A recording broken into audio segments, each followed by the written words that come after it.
So tomorrow is Saturday, April 18th, 2026, and we are staring down a massive 46 million SEK jackpot for the V85 trotting races at Bollnäs. And look, a pot that size, you don't win it by just picking the fastest horse in every race. No, definitely not. I mean, if you just systematically bet on the highest capacity horse every time, the data actually says you're practically guaranteed to lose over the long run. Right, because to actually win, you have to bet on that friction between raw speed and track geometry. You're essentially building a venture capital portfolio for the afternoon. That's a great way to look at it. It's entirely an exercise in risk allocation. You need your stable blue chip anchors. Exactly. You need those, so you have the capital to take these high-yield calculated swings on the early stage startups that everyone else is just completely ignoring. Yeah, and tomorrow's card is heavily dependent on those exact friction points. So let's jump right into the chaos. V85 won. It's a notoriously tricky mares division with a vaulty start. Reni Azan is the consensus favorite. And, I mean, she looked phenomenal fighting a top-tier opponent last time out. She really did. The capacity is undeniable. It is, but almost no analyst actually trusts her as a solo pick tomorrow. She drew post 9 in the Volte, and I'm just incredibly hesitant here. Relying on navigating traffic from the back of a circling start is just... It's bad math. You're right to be hesitant.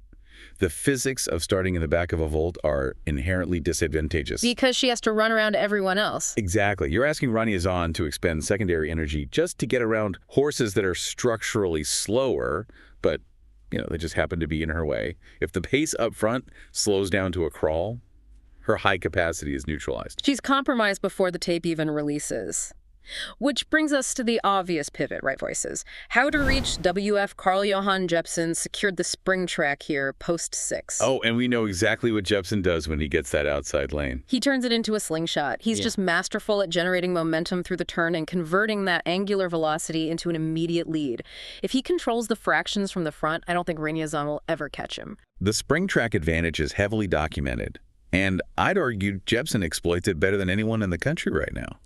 By the time Reni Azan even finds clean air, Jeppson's already settled the pace. Right, forcing her to run a half-second faster per kilometer just to close the gap. Okay, let's unpack this, though, because I'm looking at the overlays, and Ranja Muscles is sitting there. Yeah, the big upset pick. Yeah, she has a terrible starting spot, too. Totally buried in the back at post 10.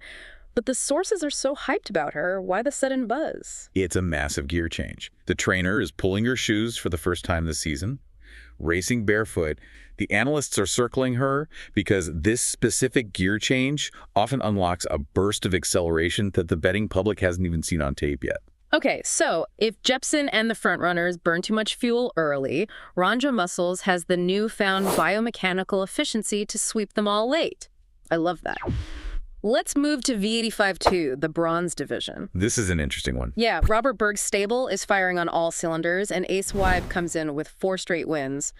But huge red flag in the source material, he drew post 7 behind the gate. Which changes everything. If we connect this to the bigger picture track geometry, post 7 is a severe handicap. I mean, I'm practically crossing him off my primary ticket right now. Burning that kind of early anaerobic energy to cross over in a bronze division race feels like a death sentence. It usually is. When you launch from post 7, you're fighting centrifugal force through the first turn while simultaneously sprinting to clear the inside horses.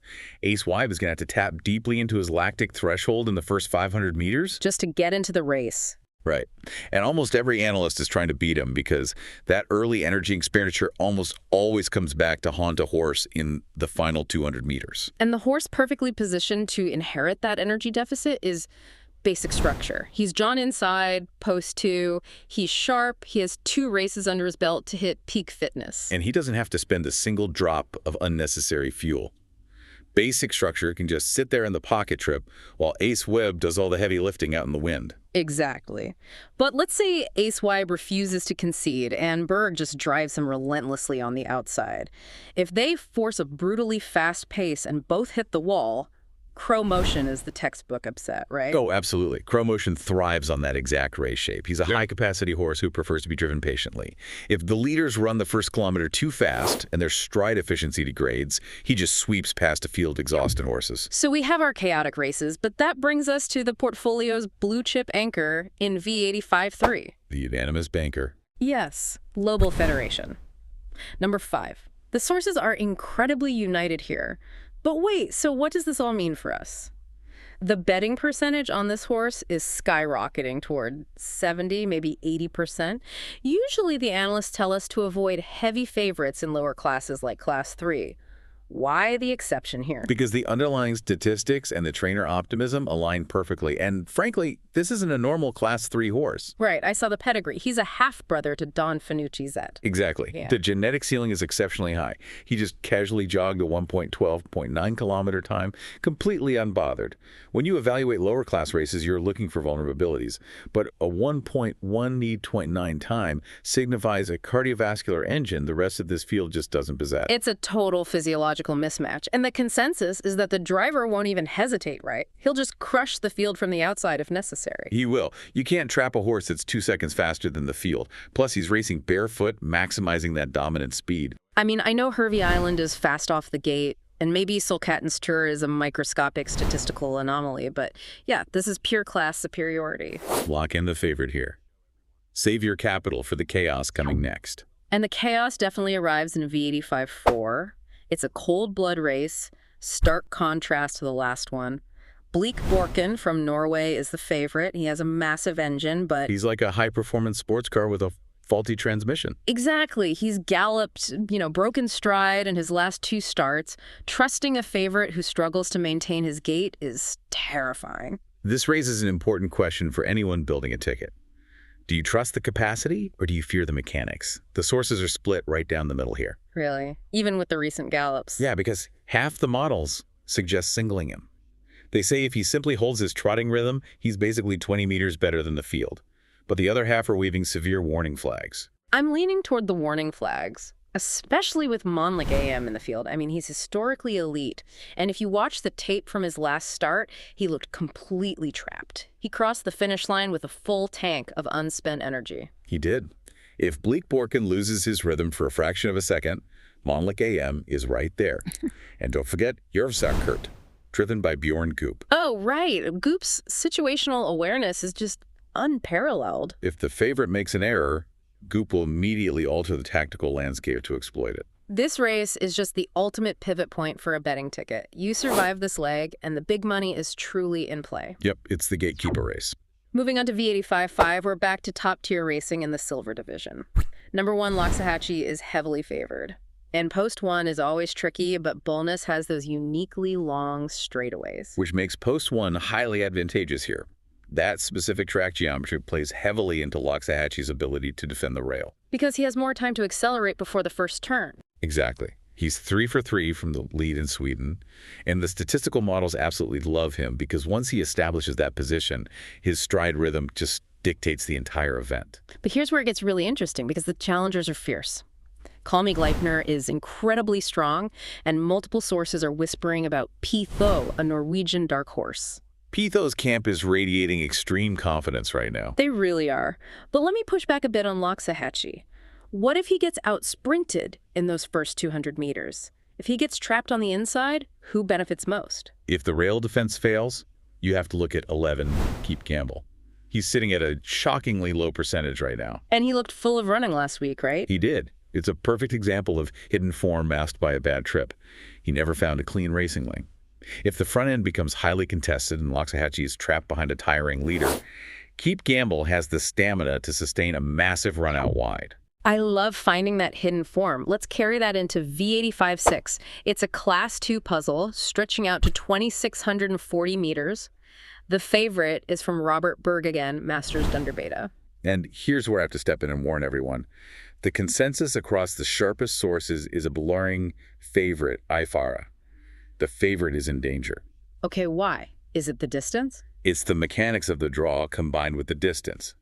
The perceived best horses, Masters Dunderbeta, Griffin Kronos, Monterey, they all drew terrible outside or trailing post positions. Right, and over 2,640 meters, racing out wide is brutal. The penalty is compounded exponentially. The extra distance means the lactic acid buildup from negotiating wide turns is significantly harder to clear. The favorites are going to be burning crucial energy just trying to find a resting position. Which opens the door for the low percentage picks the analysts are honestly obsessed with, like 3U to Gangster, who's proven over the long distance. But both of us really gravitated toward the ultimate dark horse here. To Williams and BB. Oh yes, the 3% horse. Yeah.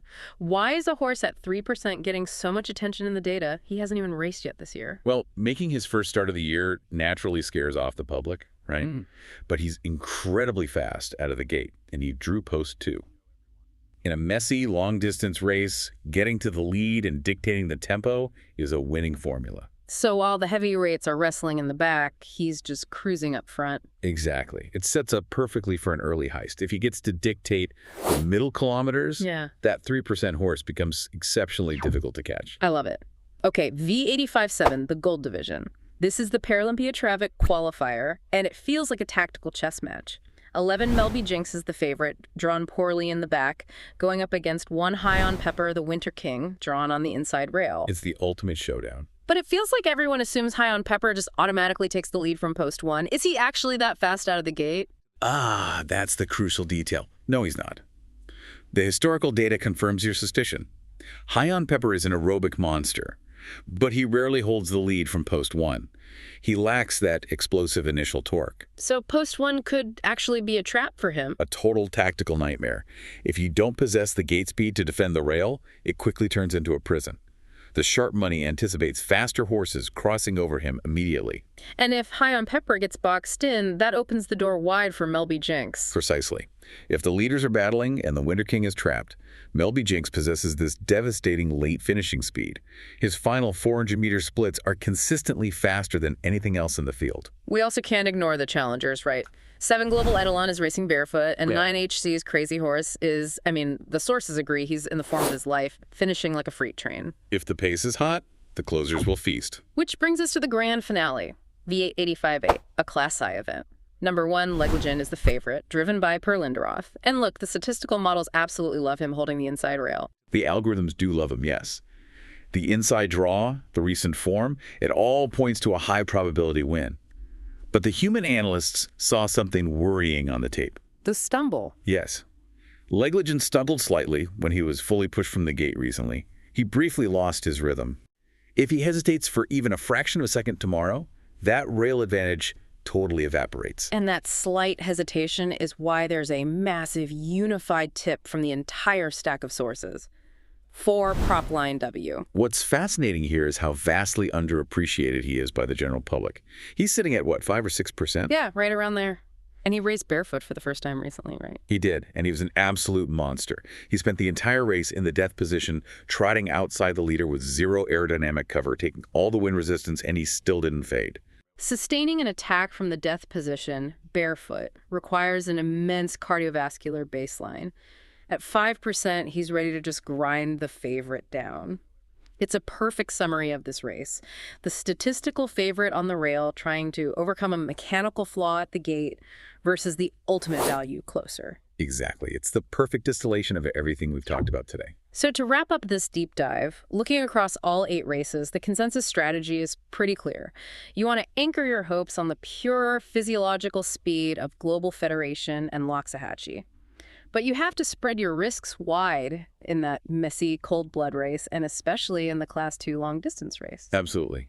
It's about finding those moments where the public perception, the betting percentage, doesn't match the actual race mechanics. Yeah. The post positions, the shoeing changes, the hidden form. The mechanics are everything. But I want to leave you with one final, unquantifiable thought to mull over before the races kick off. When the jackpot reaches 46 million SEK, the drivers know it too. Well, they definitely feel it. Right. The pressure is immense. So does that pressure make them drive more conservatively to secure a minor placing and a piece of the pie? Or does the allure of a life-changing payout trigger some incredibly aggressive, high-risk move? Keep an eye on the driver's body language behind the starting car tomorrow. It might just be the ultimate tell. Enjoy the races, trust the data, and good luck out there.